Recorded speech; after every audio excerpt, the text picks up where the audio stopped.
Photosynthesis is the process plants use to turn sunlight, water, and carbon dioxide into food and oxygen. Think of a plant leaf like a tiny factory where sunlight is the power that runs the machines called chloroplasts, which contain green pigment that soaks up light.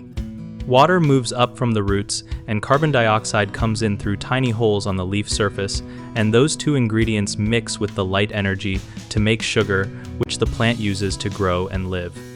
As the plant makes sugar, it also releases oxygen, which is what we breathe, and that oxygen comes from splitting water molecules during the light-powered steps. The whole process happens in two main stages.